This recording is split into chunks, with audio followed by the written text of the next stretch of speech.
একদিন আগে ডক্টর সুকান্ত মজুমদার কেন্দ্রীয় রাষ্ট্রমন্ত্রীর সঙ্গে আমার কথা হয়েছে, তিনিও বিষয়টা দেখছেন। গতকাল বিহারে ছিলেন কেন্দ্রের এইচআরডি মিনিস্টার, মানে এডুকেশন মিনিস্টার ধর্মেন্দ্র প্রধানজির সঙ্গে আমার দীর্ঘ কথা হয়েছে। তিনি আমাকে বলেছেন যে পশ্চিমবঙ্গের প্রাথমিক শিক্ষক শিক্ষিকাদের অ্যাসিওর করতে ভারত সরকারের পক্ষ থেকে সুপ্রিম কোর্টের যে জাজমেন্ট আছে সেই জাজমেন্টের পরিপ্রেক্ষিতে যাতে গোটা ভারতবর্ষেরই এত সিনিয়র শিক্ষক শিক্ষিকারা অসুবিধায় না পড়েন, তার জন্য প্রয়োজনীয় উদ্যোগ গ্রহণ করার সিদ্ধান্ত হয়েছে এবং আশু সেটা হবে। এইটা আপনাদের মাধ্যমে পশ্চিমবাংলার সমস্ত প্রাথমিক শিক্ষক শিক্ষিকাকে জানাচ্ছি। মিস্টার ধর্মেন্দ্র প্রধানের মেসেজ তিনি আমাকে বলেছেন, আমি ওনার অনুমতি নিয়েই কনভে করছি। এক নম্বর। দ্বিতীয় নম্বর হচ্ছে, এই সুযোগে চোরামূলের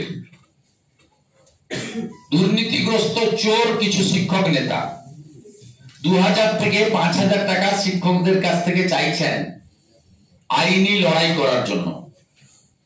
আমি হাফ বেতন পাচ্ছেন শিক্ষকরা, 40% ডিএর গ্যাপ, 7th পে কমিশন হয়নি, 8th পে কমিশন তো প্রশ্নই নেই, 6th পে কমিশন 2015 সালে হয়েছিল, 20 সালে এফেক্ট হয়েছে।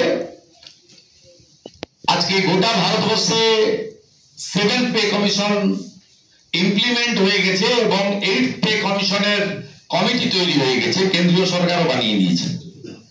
কেন্দ্র সরকারের সঙ্গে মহার্ঘ ভাতায় পেনশনার্স এবং এমপ্লয়ীদের গ্যাপ 40%। আমি আমার সম্মানীয় প্রাথমিক শিক্ষক শিক্ষিকাদের অনুরোধ করব, বিষয়টা সর্বভারতীয় স্তরে সুপ্রিম কোর্ট রিলেটেড, মাননীয় শিক্ষামন্ত্রী ধর্মেন্দ্র প্রধানজি, শিক্ষা দপ্তরের মাননীয় রাষ্ট্রমন্ত্রী ডক্টর সুকান্ত মজুমদাররা এই বিষয় নিয়ে দেখছেন।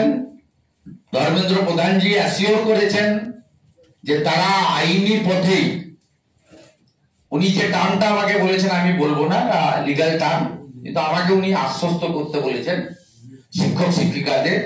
আর তার সাথে সাথে আমার পরামর্শ আপনাদের বন্ধু হিসেবে, আপনারা এই চোর তৃণমূলের কোন নেতাকে এই যে লিগ্যাল ব্যাটেলের জন্য 2 থেকে 5000 টাকা চাঁদা চাইছে দেবেন না।